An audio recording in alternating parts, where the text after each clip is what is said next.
ಇವತ್ತ ಸೆಪ್ಟೆಂಬರ್ 23ನೇ ತಾರೀಕು ಮಂಗಳವಾರ ಗೃಹಲಕ್ಷ್ಮಿಯರಿಗೆ ಗುಡ್ ನ್ಯೂಸ್ ಬಂದಿದೆ. ಹೌದು ಸ್ನೇಹಿತರೆ, ಯಾರಿಗೆ ಗೃಹಲಕ್ಷ್ಮಿ ಯೋಜನೆಯ ಹಣ ಬಂದಿಲ್ಲ ಅಂತ ವೇಟ್ ಮಾಡ್ತಾ ಇದ್ರಿ, ನಿಮ್ಮ ಖಾತೆಗಳಿಗೆ ಹಣ ಜಮಾ ಆಗ್ತಾ ಇದೆ. ಇವತ್ತ ನಮಗೆ ಬಂದಿರುವಂತ ವರದಿ ಪ್ರಕಾರ ಇವತ್ತ ಏನು 25 ಜಿಲ್ಲೆಗಳಿಗೆ ಹಣ ಬಿಡುಗಡೆ ಆಗ್ತಾ ಇದೆ. ಹೌದು ಸ್ನೇಹಿತರೆ, ಯಾಕಂದ್ರೆ ಖುದ್ದಾಗೆ ಲಕ್ಷ್ಮಿ ಹೆಬ್ಬಾಳ್ಕರ್ ಅವರು ಮುಂದೆ ನಿಂತ್ಕೊಂಡು ಯಾರಿಗೆ ಹಣ ಹೋಗಿಲ್ಲ, ಏನ್ ಕಾರಣ, ಏನ್ ಪ್ರಾಬ್ಲಮ್ ಇದೆ ಅದನ್ನ ಸಾಲ್ವ್ ಮಾಡಿ ಪೆಂಡಿಂಗ್ ಹಣವನ್ನ ಕೂಡ ರಿಲೀಸ್ ಮಾಡ್ತಾ ಇದ್ದಾರೆ. ಮತ್ತೆ ಫೈನಲ್ ಆಗಿ 22ನೇ ಕಂತಿನ ಹಣ ಎಲ್ಲಾ ಖಾತೆಗಳಿಗೆ ಜಮಾ ಆಗೋದಕ್ಕೆ ಪ್ರಾರಂಭ ಆಗಿದೆ. ಅಂದ್ರೆ ಎಲ್ಲ ಈ ಒಂದು ದಸರಾ ಹಬ್ಬದ ಒಳಗಡೆಗಾಗಿ 22, 23ನೇ ಕಂತಿನ ಹಣ ಬಿಡುಗಡೆ ಆಗ್ಬೇಕಂತೇಳಿ ಎಲ್ಲ ಒಂದು ಪ್ರಯತ್ನವನ್ನ ಮಾಡ್ತಾ ಇದ್ದಾರೆ.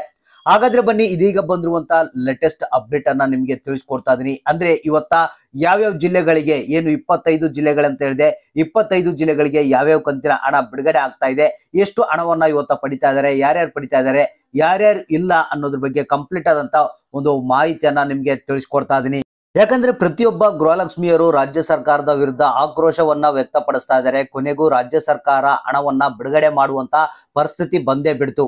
ಯಾಕಂದ್ರೆ ಈಗ ಏನು 22ನೇ ಕಂತಿನ ಅಟ್ಲೀಸ್ಟ್ ಸಂಪೂರ್ಣವಾಗಿ ಎಲ್ಲಾ ಜಿಲ್ಲೆಗಳಿಗೆ ಬಿಡುಗಡೆ ಮಾಡಬೇಕು, ಇಲ್ಲಾಂದ್ರೆ ಸಮಸ್ಯೆ ಆಗುತ್ತಂತ ಅರ್ಥಕೊಂಡಂತ ರಾಜ್ಯ ಸರ್ಕಾರ ಈಗ 22ನೇ ಕಂತಿನ ಹಣ ಕಂಪ್ಲೀಟ್ ಆಗಿ ಎಲ್ಲ ಬಿಡುಗಡೆ ಮಾಡ್ತಾ ಇದೆ.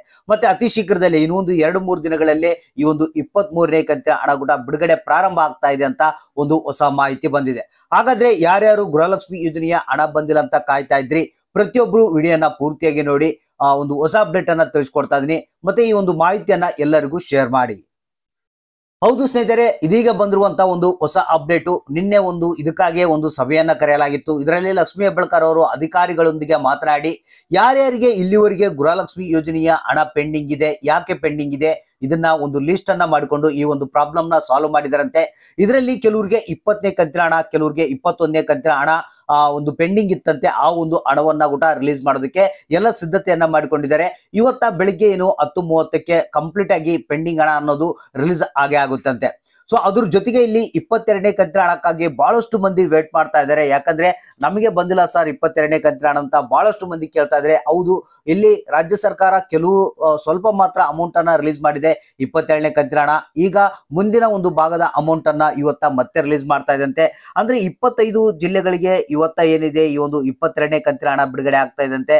ಜಿಲ್ಲೆಗಳ ಹೆಸರುಗಳು ಧಾರವಾಡ, ಒಂದು ಉತ್ತರ ಕನ್ನಡ, ದಾವಣಗೆರೆ, ದಕ್ಷಿಣ ಕನ್ನಡ, ಉಡುಪಿ, ತುಮಕೂರು, ಚಿತ್ರದುರ್ಗ, ಚಿಕ್ಕಮಗಳೂರು, ಶಿವಮೊಗ್ಗ, ರಾಮನಗರ, ಚಿಕ್ಕಬಳ್ಳಾಪುರ, ರಾಯಚೂರು, ಚಾಮರಾಜನಗರ, ವಿಜಯಪುರ, ಮೈಸೂರು, ಬೀದರ್, ಮಂಡ್ಯ, ಕೊಪ್ಪಳ, ಬೆಳಗಾವಿ, ಕೋಲಾರ, ಬೆಂಗಳೂರು ನಗರ, ಬೆಂಗಳೂರು ಗ್ರಾಮಾಂತರ, ಹಾವೇರಿ, ಕೊಡಗು, ಬಾಗಲಕೋಟೆ.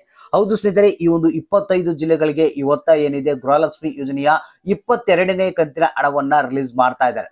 ಸೊ ಹಾಗಾದ್ರೆ ಇವತ್ತ ನಿಮ್ಮ ಖಾತೆಗಳಿಗೆ 100% ಆಗಿ ಹಣ ಬರೋದಂತೂ ಪಕ್ಕ ಗ್ಯಾರಂಟಿ. ಯಾಕಂದ್ರೆ ದಸರಾ ಹಬ್ಬದ ಒಳಗಡೆಗಾಗಿ ಎಲ್ಲ ಹಣವನ್ನ ಒಂದು ಜನರ ಖಾತೆಗೆ ಸೇರಿಸಬೇಕಂತ ಹೇಳಿ ಮಾಸ್ಟರ್ ಪ್ಲಾನ್ ಅನ್ನ ರಾಜ್ಯ ಸರ್ಕಾರ ಮಾಡಿಕೊಂಡಿದೆ. ಅದೇ ರೀತಿಯಾಗಿ ಈ ಒಂದು ಇನ್ನೂ ಏನು ಹಬ್ಬಕ್ಕೆ ಸ್ವಲ್ಪ ದಿನಗಳು ಬಾಕಿ ಇದಾವೆ, ಆ ಒಂದು ದಿನಗಳಲ್ಲಿ ನಿಮ್ಮ ಖಾತೆಗಳಿಗೆ 100% ಆಗಿ ಹಣ ಜಮಾ ಆಗುತ್ತೆ. ಸೊ 20, 21, 22ನೇ ಕಂತಿನ ಹಣ ಸಂಪೂರ್ಣವಾಗಿ ಬಿಡುಗಡೆ ಆಗ್ತಾ ಇದೆ. ಮತ್ತೆ ಇನ್ನು 2 ದಿನಗಳಲ್ಲಿ ಈ ಒಂದು ರಾಜ್ಯ ಸರ್ಕಾರ 23ನೇ ಕಂತಿನ ಹಣದ ಫಂಡ್ ಅನ್ನ ಟ್ರಾನ್ಸ್ಫರ್ ಮಾಡ್ತೀವಿ ಅಂತ ಹೇಳಿದ್ದಾರೆ. ಸೊ ಅದು ಕೂಡ ಅತಿ ಶೀಘ್ರದಲ್ಲೇ ನಿಮ್ಮ ಖಾತೆಗಳಿಗೆ ಹಣ ಅನ್ನೋದು ಜಮಾ ಆಗ್ತಾ ಇದೆ.